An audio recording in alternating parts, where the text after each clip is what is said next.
The Power 2 here on College Football Addiction. TJ Pittinger, Cole Thompson, Tom Hannifan. And we're coming to you live on Sunday night, which is a little bit different. We typically do this on Monday at noon, but schedules are forcing us to do it a little bit later. It's entirely my fault. You can just I was going to say, it is Tom's fault, but I'm frankly excited for this. I'm really not upset about it at all. So get a little reaction going before the week even starts, because football actually happened yesterday. So I don't hate this that we're doing it tonight. Let's jump right in, because we do kind of have a stacked show, so no need for pleasantries. How cooked is Clemson? Who wants to go first on this one? I'll let Tom handle this one.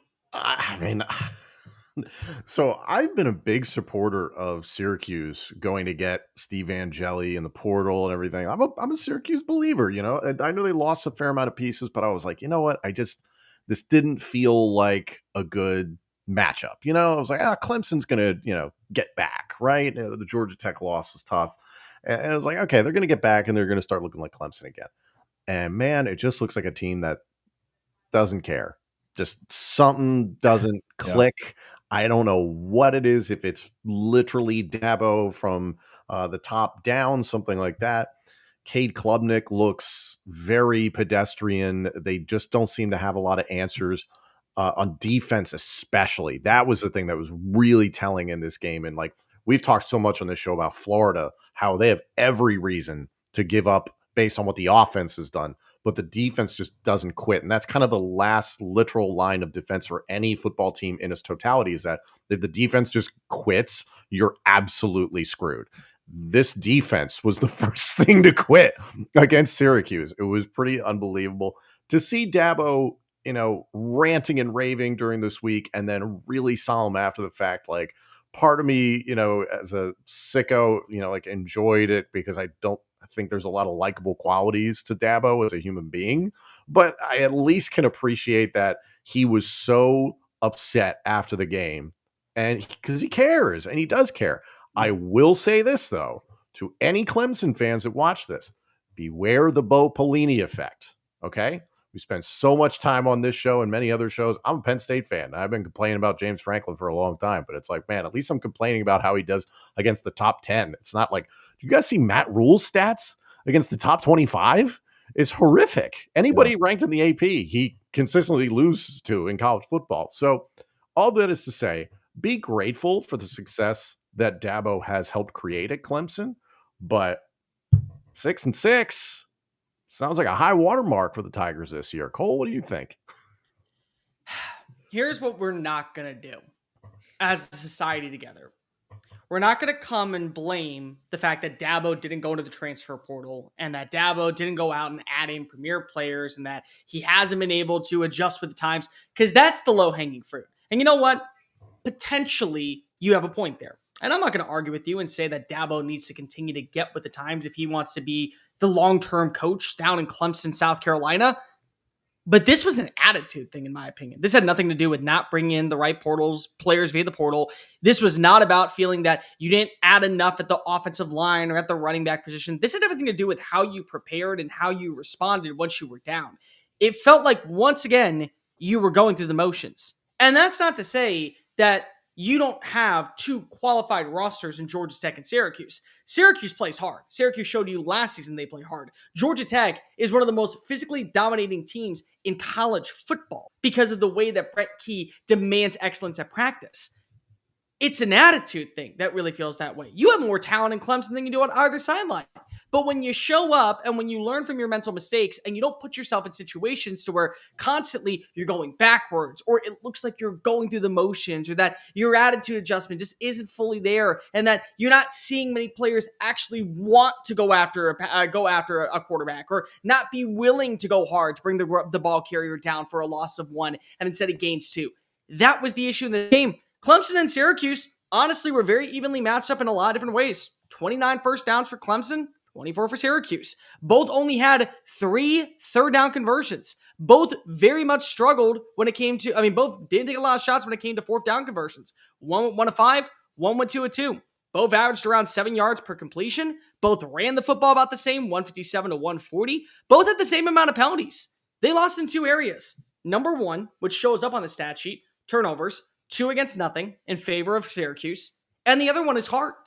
They just didn't feel like that they want to be out there. And that's something that Dabo has to look internally at and say, what am I not doing to show that we cannot just butterfly and lollygag our way through these games? We need to be a more cohesive, balanced unit that punches you in the face. And if we get punched, you're lucky to get one jab on us. Now we're going sicko mode against you and putting you into the coma and making sure that you end up in the hospital. And that fight's not there.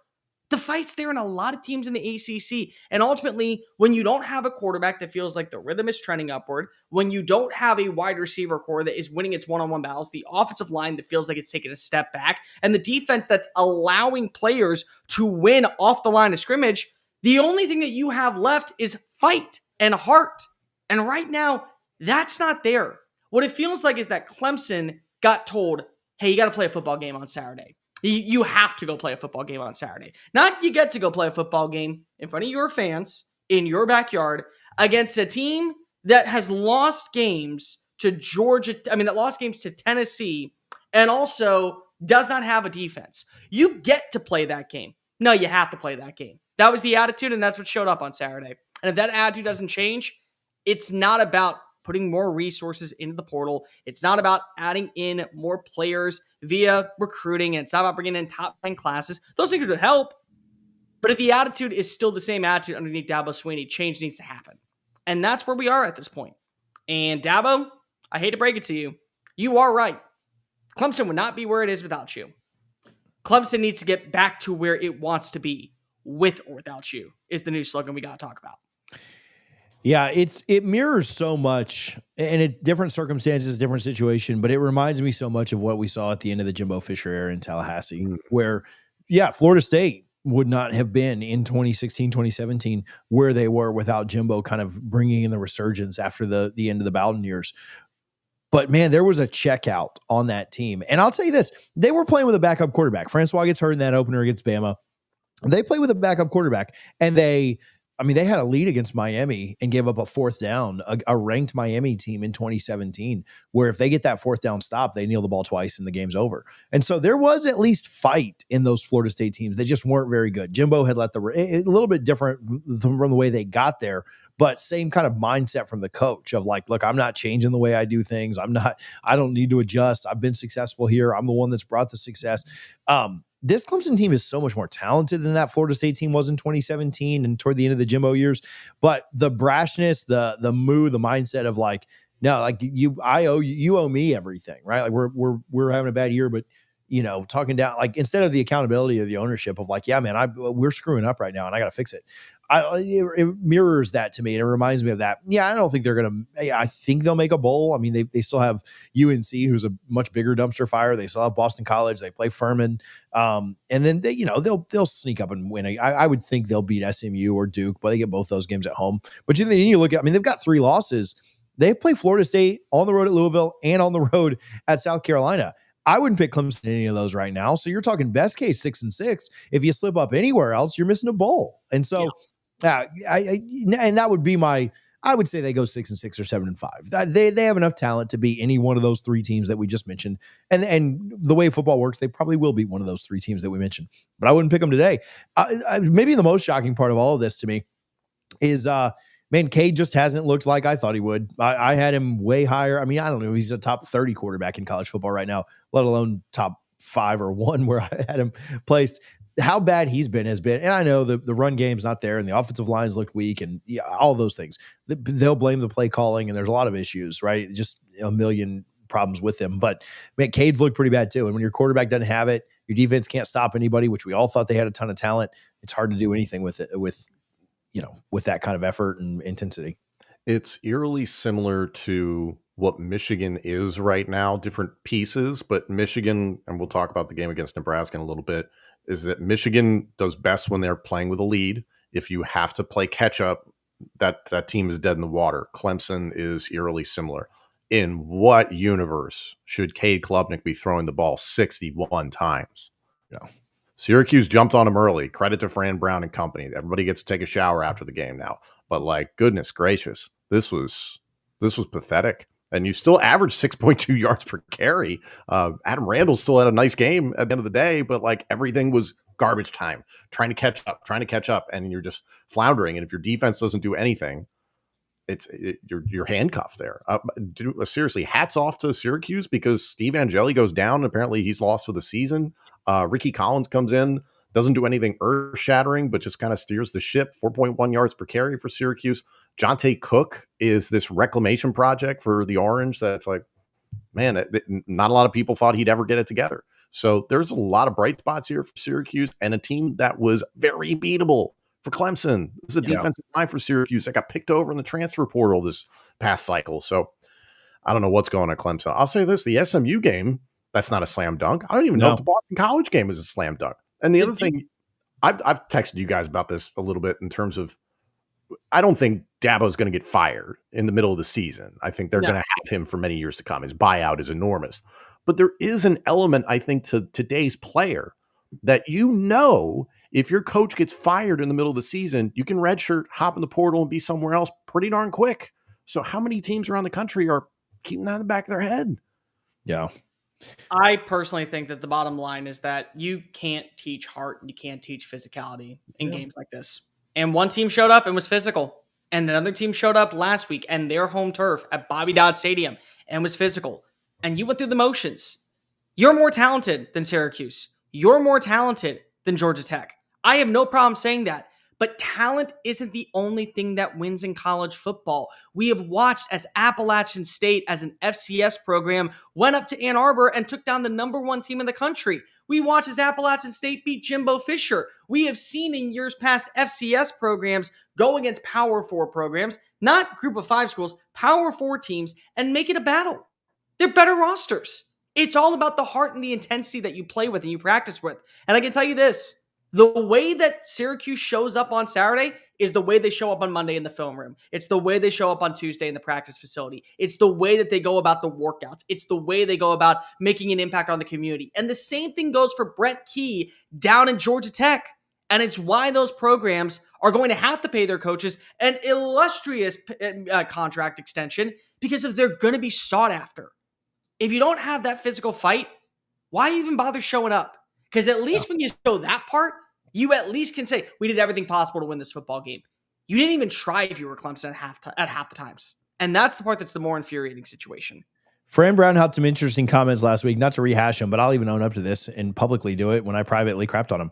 I texted you guys like, man, Fran's kind of weird, right? Like some of this stuff he's saying this week about the portal or about, loving on Dabo or Clemson, maybe he just had it all calculated. Maybe it was just a lot. So shout out Fran Brown. Look, I'm owning up to that publicly, even though I didn't say it publicly. But shout out to them. Yeah, you're right. Say it again. No, I was gonna say when you win games, you can be weird. That's Dude, just the bottom line. None of that stuff matters. I mean, none of that matters anymore. Yeah, the Michigan fans are in here. Harbaugh's the biggest weirdo of all time. Yeah, but you win games, it doesn't matter, right? Like it just, so what, right? Doesn't matter what you have to do to get those wins, but still weird. All right, from one guy that's cooked to another, right? If I'd have told you when I did bold predictions and I knew that we'd be sitting here on September 21st, my bold prediction should have been that Florida State will have more wins than both Florida and Clemson combined, so that you guys could have just literally spent the last 45 minutes of the show laughing. But that is actually where we find ourselves. Florida 1-3, Clemson 1-3, and Florida Miami on Saturday night. Let's recap that a little bit and talk about it. Miami has the best defensive line in the country. I'm just going to say that right now. Good luck running against this team. Good luck being able to get one-on-one battles against this team. This is a roster that has made sure to figure out its identity. And they fixed areas that were certain weaknesses last season. Again, I talked about I talked about the secondary. It was tested against Notre Dame. There was some garbage time, big time shots downfield by USF. But Corey Heatherman went out and made sure to land the right players. They held DJ Lagway to 61 passing yards. There is not a fault right now on that side of the football. That was a hindrance for years that ultimately kept Miami out of the college football playoff conversation, kept them out of the running to be an ACC title threat. Offensively, they had the juice last season to go compete for a national title. They had a defense that kept them out of the 12-team postseason picture.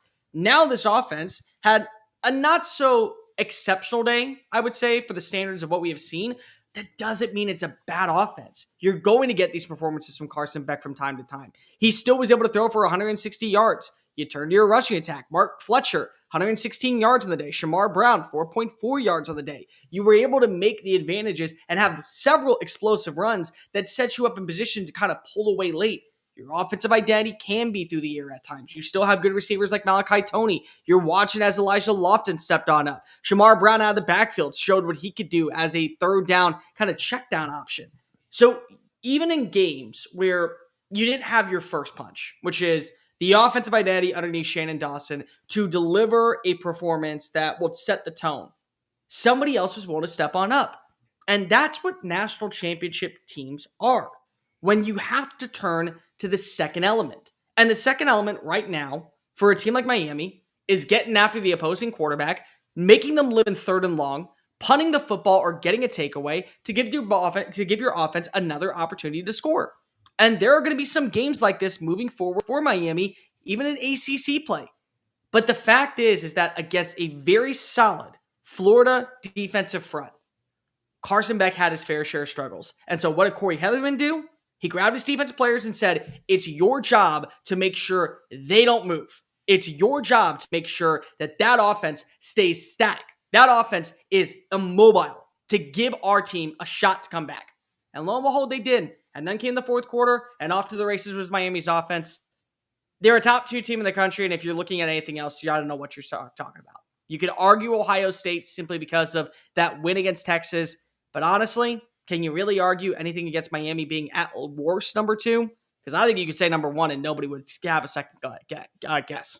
I really don't put that much stock in the Texas win as much as I did when it first happened for Ohio State. Yeah. Like what Miami has done against Notre Dame, for what we can say, oh, Notre Dame just won their first game. I think it's clear what talent Notre Dame is putting on the field, right? That win, taking care of Florida in this fashion, they're the most well-rounded team in college football. I think they got snubbed by the AP poll, but shocker, the AP poll didn't get something right. Miami, in my opinion, is the best team in college football right now. I am curious if there's anything going on with Beck's arm. The UCL surgery, there was some questions about velocity and zip on his passes. The interception, it's like things happen, so you're not like putting it all on that, but they detailed it pretty heavily during the game of the rehabilitation process he had to go through when he first got on campus. He couldn't even straighten his arm. Like, this is a pretty big recovery and a pretty quick turnaround in the grand scheme of things for someone who consistently throws a ball in a sport. So I'm curious to see if there's anything moving forward here with Beck. This Florida defense is so damn good, man. I was texting you guys about this. Like, it reminds me of Kentucky of like 2 years ago, where it was like, well, they can't do anything offensively, but that defense is going to punch you in the mouth. So credit to Florida, and like the weather conditions made this thing a little bit more challenging for both sides. But I mean, boy, it's just a lot more questions for Napier in the offense.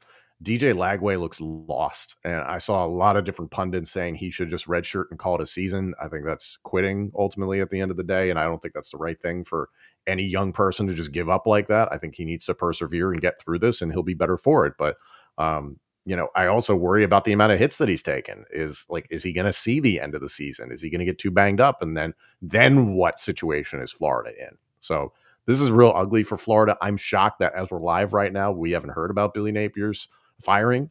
And then ironically, in the midst of this game, I was like, I think Florida, Texas is going to be a closer game than people give it credit for.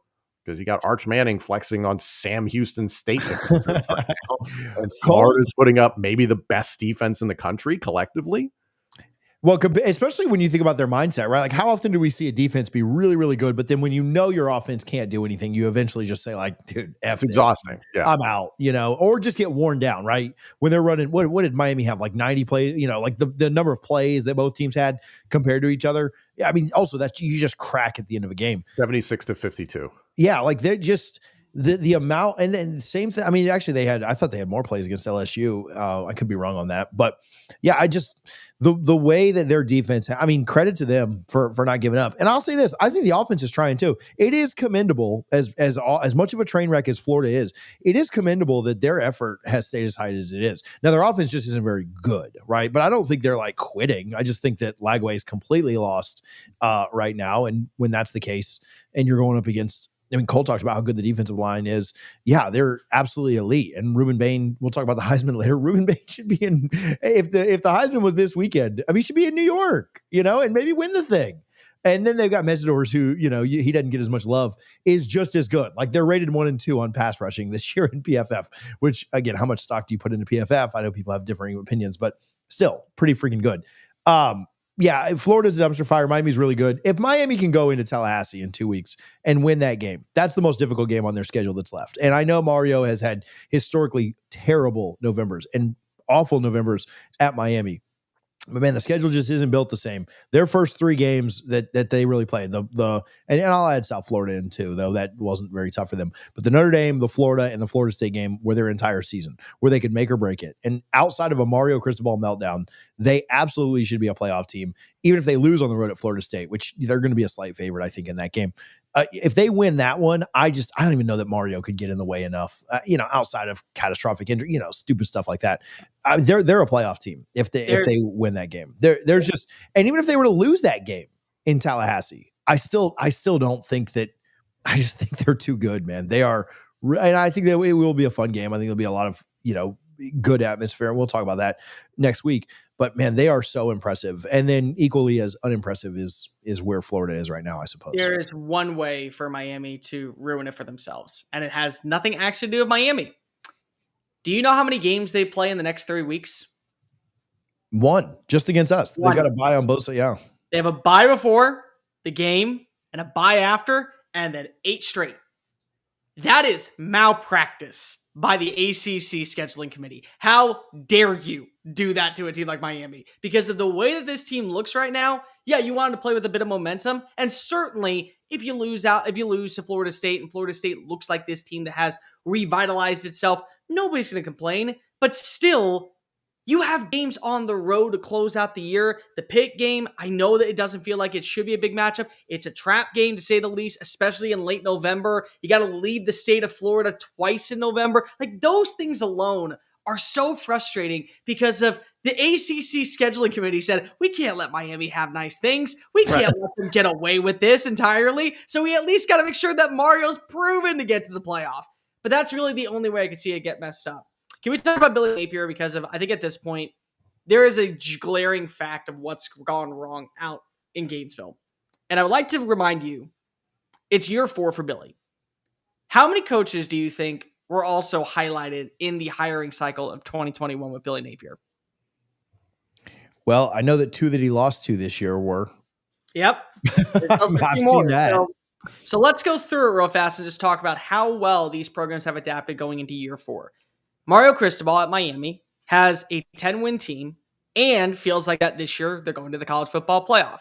Brian Kelly leaves Notre Dame. He has a Heisman Trophy winner and one of the best scoring offenses in college football back-to-back years. And it does feel like that as of right now, glaring they shoot themselves in the foot, they will go to the college football playoff in 2025. His replacement at Notre Dame has already been to a national championship in Marcus Freeman. And they're still going to be a team that fights for the college football playoff. Sonny Dykes got hired away from SMU to TCU and has already been to a national championship, and they look like a team that will compete for a Big 12 title. Brett Venables has a 10-win season, and it feels like that now with John Mateer and Ben Arbuckle leading the show, plus him revitalizing that defense, they're going to be a threat to go to the college football playoff. If I'm not done, well, you had the number 1 team in the country last year, headlined by Dan Lanning, going into year 4, how well they have produced, especially now making the jump on over to the Big Ten. And just for all fun, Kalen DeBoer was hired at Washington, brought his team to back-to-back 11-win campaigns, a national title appearance, and now has the job at the University of Alabama. All of those coaches got hired at the exact same time. Look at where those programs are, or where those programs have gone, and where Florida is. TJ, Tom, they had a special teams misfundering with 10 players on the field. And it's they do it every week. They do it every week, Cole. It's year 4. This is year 1 malpractice stuff. And we're still making the same glaring issues time after time after time. And the other thing that's so infuriating is that you got to remember, this was an offensive play mastermind when he was at Louisiana. And everyone told him, we'll give you the money, we'll give you the resources, go hire a play caller. Go out this offseason and hire yourself a legit coordinator. Nope, my offense. I'm running things with my offense. So the line has regressed. The quarterback play has been dreadful. The play calling alone has been beyond apathetic, to say the least. Thank God you have Jaden Ball in that backfield, but you don't know how to utilize him because he can't get past the line of scrimmage. And wide receivers aren't being properly developed, a position that you coached for years. The bottom line is that the 2 areas that we solely spoke of about Billy Napier getting a second shot after last season have not been fixed. Team still is making careless errors all the time. And the offense that's headlined by you has taken an even further step back. It feels like you in a toxic relationship going away on a 2-week vacation thinking that everything is going to be solved. And they treat you well and they pay for everything and you guys don't argue and you fall back into what are the positives that you really liked about that person? Oh, that was a win over Ole Miss and that was a win over LSU. And you finished the year off 8-5 and your quarterback started to look like maybe the future of the SEC. And you think, oh, well, I'll give him one more shot. We all know how the toxic relationship goes. Either the police are called or somebody ends up in a body bag. So congratulations. Florida's status right now has ended up in the body bag and there's no saving it. Time of death on Billy Napier and the tenure down in Gainesville. 9:45 last night in Coral Gables. When we all at different times, and I say we all, not necessarily just us 3, but when everyone in this world of college football that exists, when we all at times bought positivity on Florida, we talked about their offensive line, we talked about their running game, we talked about Lagway, we talked about their defensive line, we talked about their linebackers. Secondary was a little bit of a question, but we felt pretty good there. We talked about the way they ended the year last year. We talked about how the schedule was tough, but set up in certain ways that they'll start 2-0. And then if they can just split with LSU and Miami, right? Like all these things. We sold us. We never, and it's everyone's fault. We never mentioned, Billy Napier is still not very good at this whole game day thing. Does great with relationships, does great in recruiting, gets his team to play really hard. Effort almost always looks good. Like there have not been, I can't remember one game where I was like, man, Florida's effort was just terrible today. We never mentioned, and so shame on all of us, we never mentioned Billy Napier in this thing. And ultimately, he's the most important person on Florida's campus right now when it comes to football. And he's the, I don't know, whatever the opposite of the straw that stirs the drink is. Like he's what makes the drink terrible. And so you can have all those other things that we bought in. Cole and I did a draft one day when you weren't here, Tom. I picked Florida's offensive line and Florida's running game for my draft. Terrible picks. Like, what are we doing here? And so anyway, yeah, like ultimately it falls on him. Listen, seems like a nice guy. Seems like a good, the players love him. They're still fighting hard. Maybe that continues on. But yeah, I do think that, well, again, Cole picked Florida to win that Texas game, and he still could be right because I don't know that Texas is any better today than they have been all year, though they did get a big win against Sam Houston State and flexed over them. But man, they lose that Texas game, and then they lose the A&M game. I think there's another bye right after that. They'll probably move on. So it feels like the walls are closing in at this point. I predicted October 5th, so I don't know if I can put anything on that through our good friends at Sleeper, but I'm just saying. I said after the Texas A&M game because that is, I think, right after next is the bye, and that is when I think it will happen. I stand behind it. Yeah, I think they're going to go 0-2 in these next 2, but we'll see.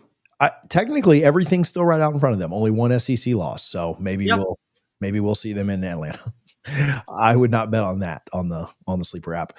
I will give Sleeper a little bit of love. Listen, if you're depositing, use our code CFA, get a 100% match up to $100. We will play the more or less game on Wednesday, where you pick 2 of your favorite picks or more. You can win up to 1,000 times your money. There are some free picks that you can go get right now. Like I think Jared Goff has like 0.5 as an over-under for passing yards. So supposing he doesn't get hurt on the first play of the game, should be relatively safe there. Bunch of free picks that you can go and stack together. Check Sleeper's terms and conditions because terms of use do apply. We appreciate Sleeper for their support. Tune in on Wednesday live at noon so we can talk about our picks. And again, appreciate Sleeper for all of their support. Let's go up to the Big Ten. Michigan wins at Nebraska. I wanted to, speaking of putting something on the game, I wanted to put something on this game, Tom, but just could not figure out like how I wanted to do that. And so I'm glad I avoided, because I think I was leaning the home team here. Were you surprised by this result at all? I was surprised by the number of points that were scored. I think my prediction was like 20-17, and I think the spread going into this was it 42.5? What was the spread? Was it 2.5? 2.5 in favor of Michigan, 42.5 in favor on the over-under. Yeah, so Vegas got the spread almost dead on this one. I picked Michigan to win this thing for all the Michigan haters out there. Michigan did exactly what they're designed to do. They're designed to play with a lead, run the football, control the time of possession, control the clock, field advantage. They did all the classic Michigan things in this game. Bryce Underwood, even though his statistics look good in this, didn't have the greatest game, but Michigan relied on explosives. 37-yard touchdown run by Bryce Underwood. Let's see here. What is it? 75-yard rushing touchdown by Justice Haynes. 54-yard rushing touchdown by Marshall. Like, they killed Nebraska on the ground in this game. It was 8 yards a carry for Michigan overall, 8.7, 286 yards total. That's exactly what Michigan wants to do. On the flip side, that defensive line for Nebraska is among the worst in the Big Ten. And I think the only data point we could point towards was their game against Cincinnati. And they didn't do that well against the run in that game either. So I didn't have high expectations that Nebraska was all of a sudden going to figure it out against a team that wants to gash you with the run. Michigan, I still don't think this is the same offensive and defensive line that we've kind of gotten used to with Michigan over the last couple of years, the Harbaugh years especially, but this is still a strong unit, and they just know their identity altogether. You didn't need Sharon Moore there to really change anything. For Nebraska, this continues to be the same problems that they had last year in Dylan Raiola's first campaign. Even when you got Dana Holgorsen, and there's too many situations where you're just asking him to throw the ball. You haven't figured things out with a running game. You haven't figured things out from the transfer portal with your offensive line or your defensive line, for that matter. You've got pressure on Underwood at select times, but not enough times. And ultimately, Michigan doesn't really care about throwing the football at this point in time. For me, Dylan Raiola is not good at playing the position of quarterback. He has arm talent out the yin yang. It's insane what he's capable of. But his basics are atrocious.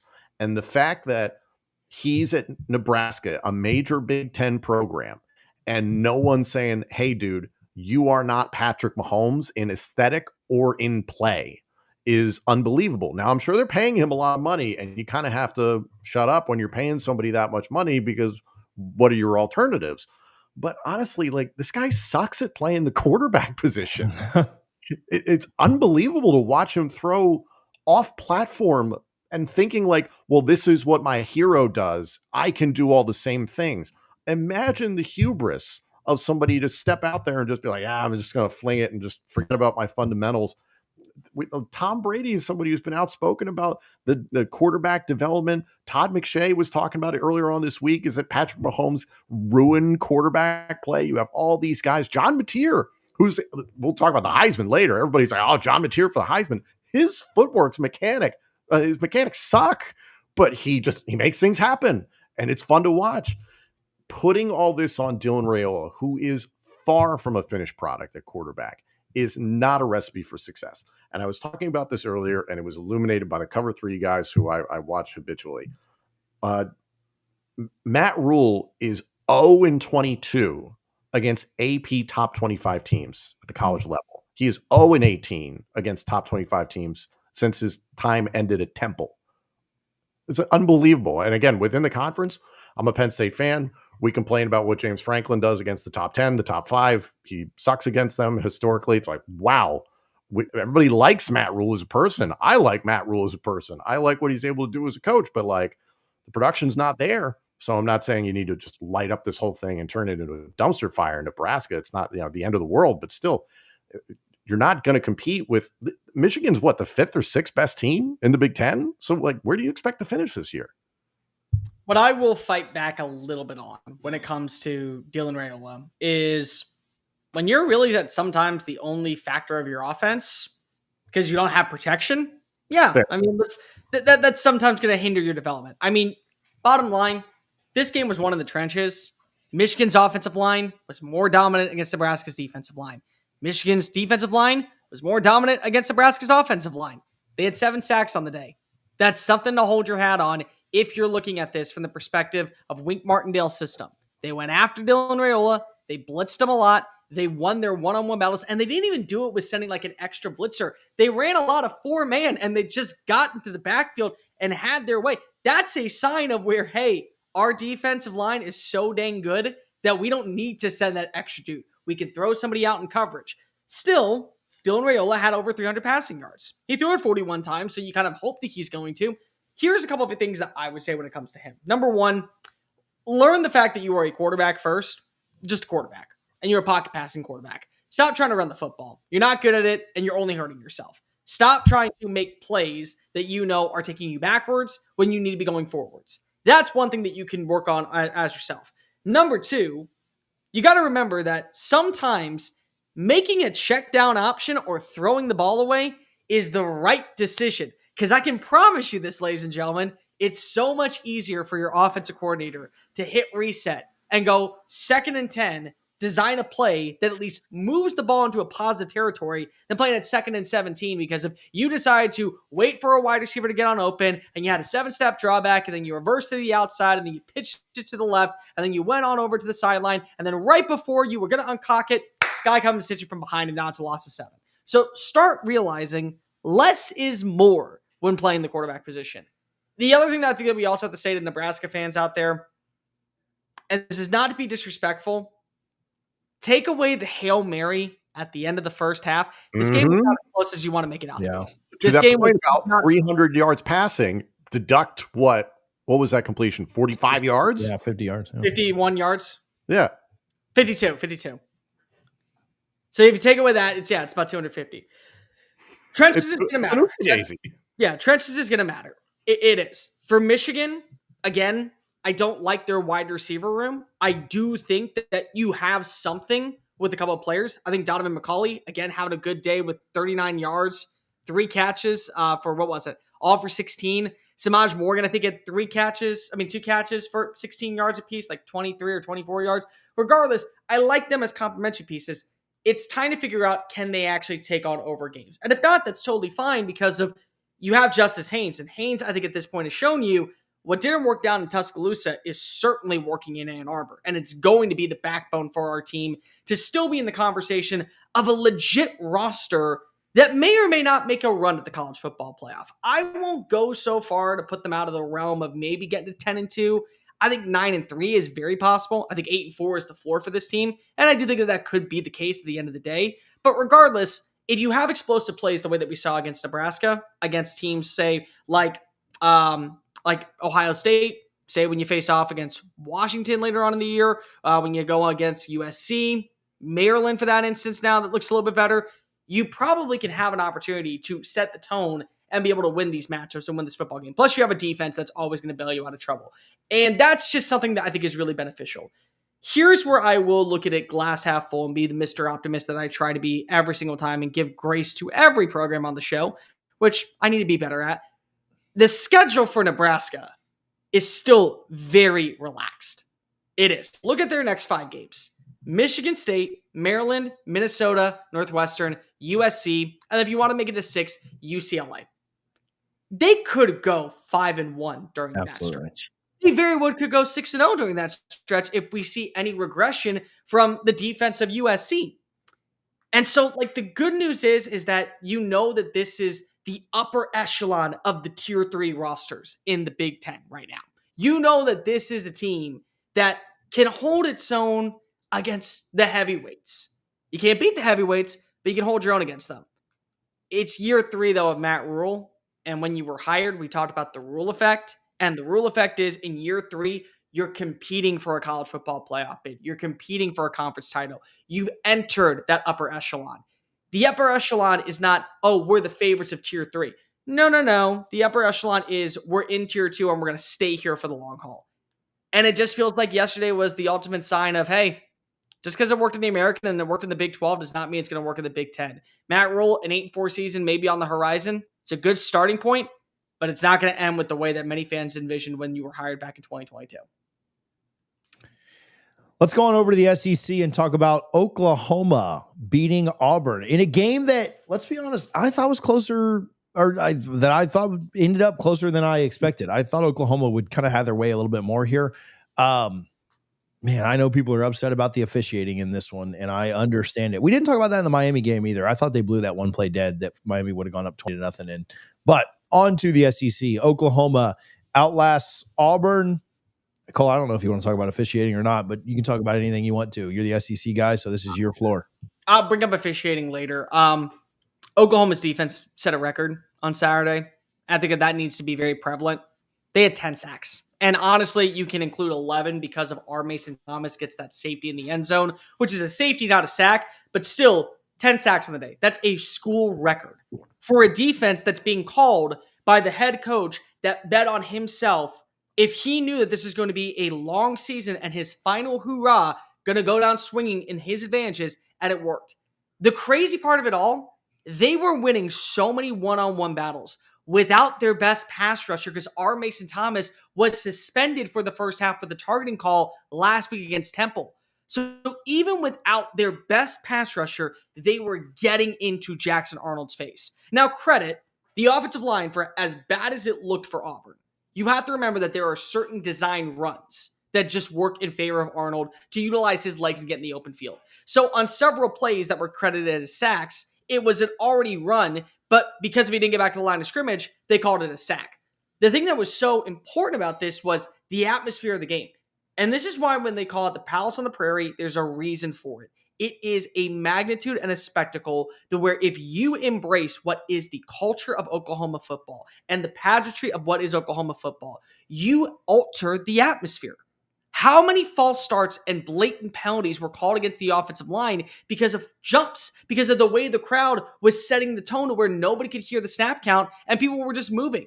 Constantly, Jackson Arnold was set up from a 2nd and 6 to a 2nd and 11, or a 2nd and 11 to a 2nd and 16, because of there was just so much noise coming after him. He played pretty well, in my opinion, in a lot of ways. He felt like that he was comfortable in the pocket when he had time to throw. He did make some very good throws across the middle of the field. And let's be real, Guillory, who was the weak point for Oklahoma's defense yesterday, lost a lot of one-on-one battles against Cam Coleman. And you, me, and TJ, we all said, Tom, that this is a guy that doesn't have arm strength. And he probably heard that and said, okay, bet, watch me uncork this one down the field. And he did. And it was like 5 yards over the head of Cam Coleman because there would have been 2 more touchdowns in the breadbasket, and he would have had 12 scores for his career, and Oklahoma would have lost the football game. But he showed that he does have the arm strength. Jackson Arnold also stayed in the pocket, and knowing that his offensive line couldn't protect him, he was able to deliver a performance that was at least serviceable. You felt like that they did something that was manageable to keep this thing interesting. You let a scoring drive. And you let a scoring drive after what should have been a pass interference call on the play with Eric Singleton to Cam Coleman on the pass, but still was able to get down there, and Malcolm Simmons runs it in for a 4-yard score. But you flip it on over to the opposing side. And as much as we want to talk about this Oklahoma defense, which absolutely deserves its flowers, and I will continuously say, Oklahoma fought their way to win that football game. Officiating aside, it didn't change the outcome, in my opinion, in a lot of ways, because I still think Oklahoma would have found a way to win that football game. But to me, what stood out the most is even if he did not have a perfect game, because he didn't, there's a certain brand of quarterback that works at that university. And the way you carry yourself and the way that you act and the way that you present every single Saturday like you are the greatest football player to ever exist is the only way to work out in Norman. And that mentality carries on over to the rest of the roster. John Napier acts that way, and John Napier plays that way. And John Napier never panicked, never felt flustered, never wavered, made a lot of opportunities, created second chances for himself, continued to fight, looked this great Auburn defense in the face and said, come at me, bro. And they did, and he fought back. And then knowing with the game on the line for him to be able to just dive just enough forward and put that ball into the end zone, it speaks incredible volume about who he is as a playmaker and how his persona represents and relishes over the rest of this offense. Like if you're telling me right now, college football, I get one drive to go ahead and win $1 million, but I get to pick my quarterback. The rest of the roster, I don't get to choose. I get to pick my quarterback. John Mateer's in his own category simply because of mentality and the way that he plays. And you did get to see a little bit more growth at the wide receiver position. You now know that Isaiah Satenga can be a really good difference maker. Outside the touchdown play, he still had over 100 plus receiving yards and 5 catches. You're going to get back a healthy Giovanni Gibson at some point. Keontae Lewis, who came on in from the FCS level, had a big-time catch. Deion Burks has gotten more acclimated to Ben Arbuthnot's system. Kanik, the tight end, has looked really good, even though it wasn't a perfect day for him yesterday. So Oklahoma, the fact that we glossed over their weaponry is certainly a thing that you got to wonder about, but you still feel pretty confident that they can get the job done, and they have a quarterback that is an upgrade over what was here last season. And ultimately, the thing that really differs between Jackson Arnold and John Mateer's play, other than just a couple of fits in Ben Arbuthnot's system, it's the attitude. One has it and the other one doesn't. And that's why it didn't work last year and why it's working this year. You got to be able to run the football. I don't think that it's a big time deal in this game because it was very hard, I think, for anybody to run the football against this Auburn defensive line. And that's a lot of credit to the recruiting staff. That's a lot of credit to the GM, to DJ Durkin, lining up schemes that took away the rushing element. But eventually you're going to get to a level of where, hey, if Torrey Blaylock or Javante Barnes or Jaden Ott is not able to be that bell cow, we're going to have our troubles. But you're not going to apologize for a win. You're not going to apologize for an ugly win in the SEC. And you're sitting at 4-0 with an opportunity to come out of the bye and go into Red River at 5-0 because let's just call a spade a spade. Kent State is not walking in to Norman, Oklahoma and getting a win at some point before we go down to Dallas in 2 weeks. It's just not happening. Love what you mentioned about the quarterbacks. I'll let Tom go here, but shout out to Oklahoma quarterback Baker Mayfield for 3 last-minute drives to get the Tampa Bay Buccaneers, here where I live, to 3-0. But, I mean, he's right. You know, that moxie that you have to have as a quarterback at Oklahoma certainly exists. So shout out. I just had to shout out Baker for that real quick for the Oklahoma folks and any Bucs fans that are watching too. Tom? Those Buccaneer throwback jerseys, they should do that. Every week. All the time. Every All week. white, especially. The all white looks nice. They lost about 1 billion games in those. I think that's why they took them away. To Cole's point, neither team could run the ball. 1.9 yards per carry for Auburn, 1.2 yards per carry for Oklahoma. So Oklahoma is going to have to figure that out to win some higher level ball games. The interesting thing about Auburn is like their variance is going to be significant through the entire season. There are going to be big time games where they step up and they could surprise some people. Just taking a look at who they've got at Texas A&M, I don't count them out. Hosting Georgia, all right, but you know they can still hang in that game. Mizzou, that should be a shootout. We were expecting this to be the over, and it was actually a little bit more of a defensive battle than we were expecting. But at the same time, like they could go to Fayetteville and Taylor Green and company could get them. It's just kind of, there's this up and down inconsistency with what you see from them from time to time. But I like the fact that they found options outside of Cam Coleman. Coleman's still 3 for 88 and a touchdown on 7 targets, but Eric Singleton really stepped up with 11 targets and 9 catches. Cam Coleman reminds me of Chris Henry, formerly of the Cincinnati Bengals. Tall, long, fast, can high point the football, makes it virtually impossible for you to play defense against the true freshman. Like he is going to be something really special. I don't know if I put him in Jeremiah Smith territory just yet, but he's well on his way. Credit to Jackson Arnold walking off the field with his head held high and saying stuff to the fans on his way out. You wish you were me. I'm like, great. So all these things that we heard about him being maybe a little bit sensitive during the offseason, it was like, he hung in there. He didn't quit this entire game. So give him a lot of credit walking into the stadium where he had so many struggles last year. Oklahoma, it's incredibly impressive what they've been able to do defensively. And it's so fascinating. Brent Venables, we talked about through the entire offseason, hot seat, hot seat, hot seat. Now, no one's talking about that. People are talking about John Mateer for Heisman. Is this the best defense in the country? And if Dabo Swinney gets drunk at night, he is absolutely drunk dialing Brent Venables. I miss you. Please come back to Clemson. I mean, this was a really eye-opening game for a lot of reasons, but it is going to be a dogfight at the top of the SEC to see who really makes it into the title game, because it feels really wide open at this point. Like, I think you can kind of pencil in Georgia, but outside of that, kind of anybody's game. And I could see Oklahoma kind of finding their way. You never know. You can pencil them in, but it's a good thing you have an eraser, because all it takes is one bad performance against Alabama, against Auburn, against Florida, even for that matter, and you're right back at square one. I mean, it could happen that way. What I will say is, before we go any further, I agree with Tom on everything when it comes to Auburn. Auburn controls its destiny. There was a lot of good in that game, a lot of bad in that game, a lot of bad in that game, but a lot of good in that game, to where they could go into Kyle Field next week and find a way to get an upset win. They could go into Fayetteville and find a way to get a massive victory. They could also lose to Vanderbilt on the road. They could also lose to Mizzou at home. They could also get blown out by Georgia. All things are possible. How they respond from this loss is going to tell a lot about this team. I think it does speak volume of where this roster is. They have one of the best receiver rooms in the core. You didn't even mention Horatio Fields, who, again, has truly exceptionalized himself as a quality number 3 receiver. For Oklahoma, there was some good in this game. There was a lot of bad in this game, too. Like, let's not sugarcoat it. There was a lot of things that you need to get cleaned up. The thing that I wonder about, and this is where I got to make sure that I talk to Oklahoma fans and hold your hand, it's a signature win. It's a great win. The win against Michigan now looks better because of the way they performed. So now you got 2 signature wins underneath Brent Venables. I got to adjust your lenses and slightly turn you towards past October 11th. Because past October 11th, you still have one of the toughest schedules in college football, to where you may still end up going 7-5. It is a possibility if you don't get some things cleaned up. But right now, be high as a kite. You're a top 10 team in college football, and you look like a top 10 team in college football. Even when you make your mistakes, you find a way to correct them. And that's what top 10 teams are able to do. Correct the correctable and not have the self-inflicting wounds. High as a kite is Johnny Manziel. Napier goes to church. Big difference. Yeah.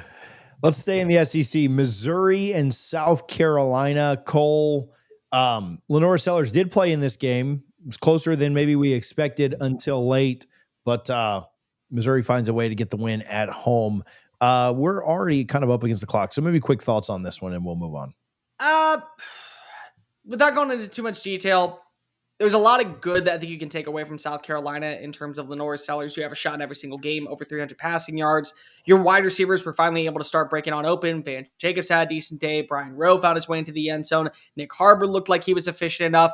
But that offensive line is dreadful. It's one of the worst I've seen. The play calling is inept underneath Mike Shula, to say the least. There's not a lot of traction when it comes to the ground game. And it does feel like you are going to have to win simply based off of 16 doing unheralded 16 things. And you can. I'm not ready to rule you entirely out. But also, your defense had multiple issues last night of being able to stop the rushing attack, to be able to not bring players down at the line of scrimmage, to create those second chance opportunities into space. And that's something that I think is going to be a major point of unknown for the rest of the year when it comes to South Carolina. They're really hard to pinpoint because of the good for them is so good. It's a roller coaster. The highs are cloud 9, atmospheric, lovely. You don't want to come on down. You know what it's like? Have you ever seen the movie 22 Jump Street, where they take Wi-Fi and they're sitting in the trunk, and you have Jonah Hill's side that is very dark and gloomy and depressing, and you're hearing, "Can you take me higher?" and he's dancing like Charlie Brown. And then you have the other side where Django, Channing Tatum's character, has all the fun drugs, and he's messing around with hot chicks, and he's sliding down a rainbow. That's South Carolina this season. The highs are so freaking high that you gotta at least believe they stand a shot. The lows are so dark and depressing.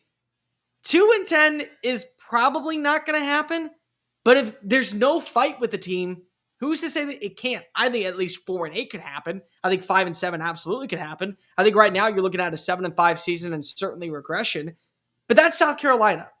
There are things that happen with Mizzou that I just don't think are correctable. Their secondary is their secondary. I think it's just going to be that way for the rest of the season. They allowed far too many explosive plays against young wide receivers that ultimately put them in a position to where they weren't as successful. Again, you give up 300-plus yards passing.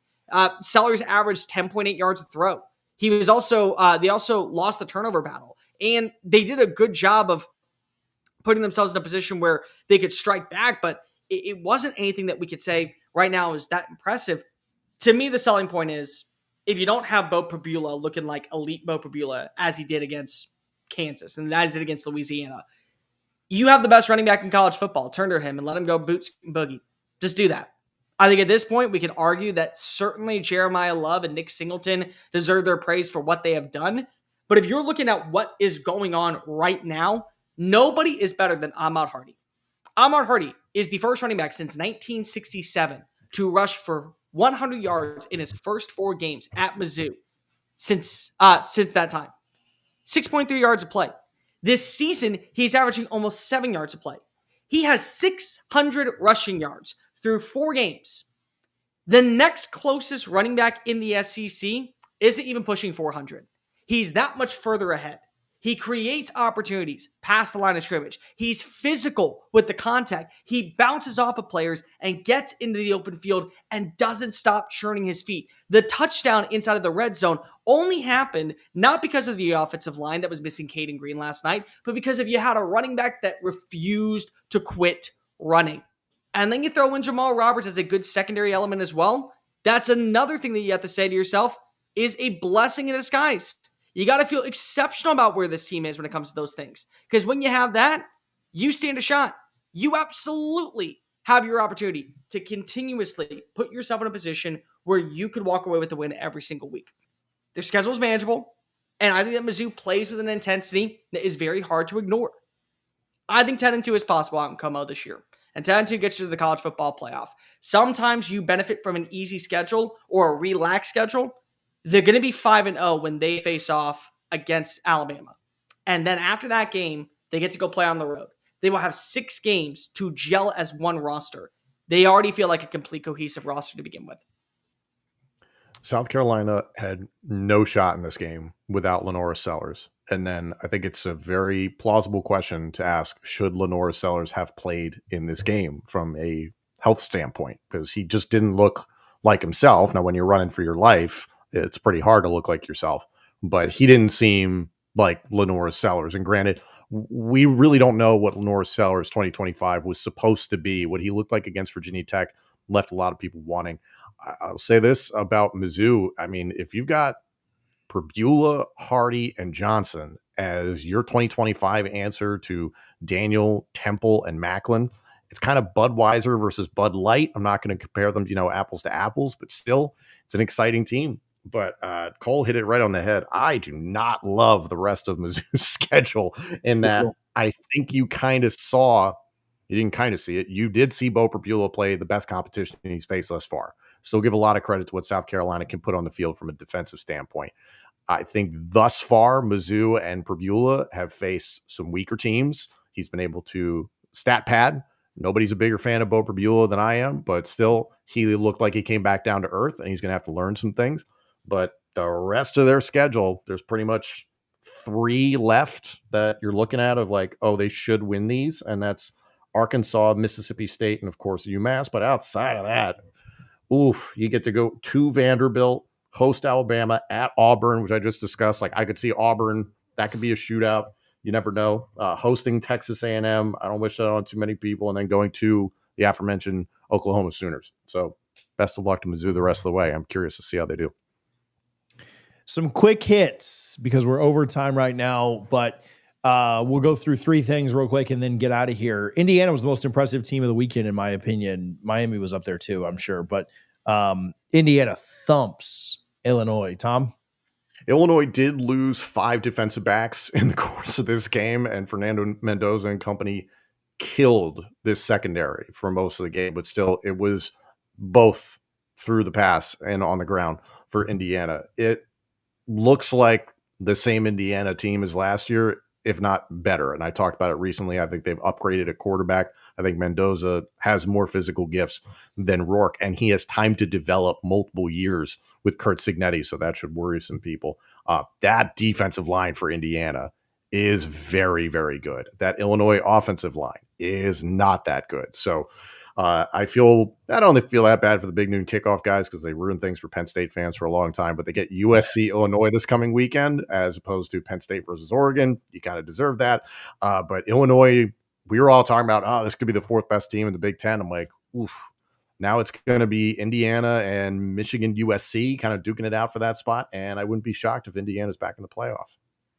Two things. Number one, stop believing that just because you have a lot of returning production, you are guaranteed to be a better team than last season. Illinois had 85% returning production, and it didn't feel like that they had any consistency on the field yesterday whatsoever. The second thing is that Tom said that this team might be better than the team that went to the college football playoff. There is no might. It is better. It's better on offense. It's better on defense. Special teams came up big with the punt return for a touchdown. They had the block punt. Like, they did everything right.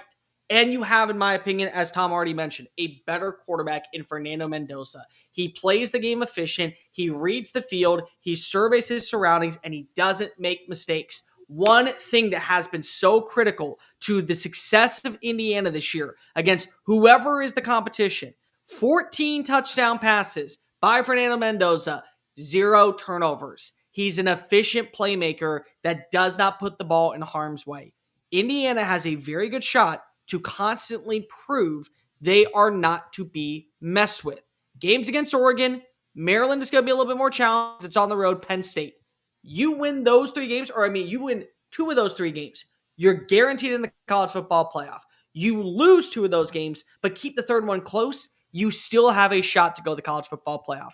Credit where credit's due. Kirk Cignetti, I'm not going to go ahead and kiss your ass by beating Old Dominion. But I think that you did handle business against a very solid Illinois team, Tier 2 Illinois team that probably took a step back.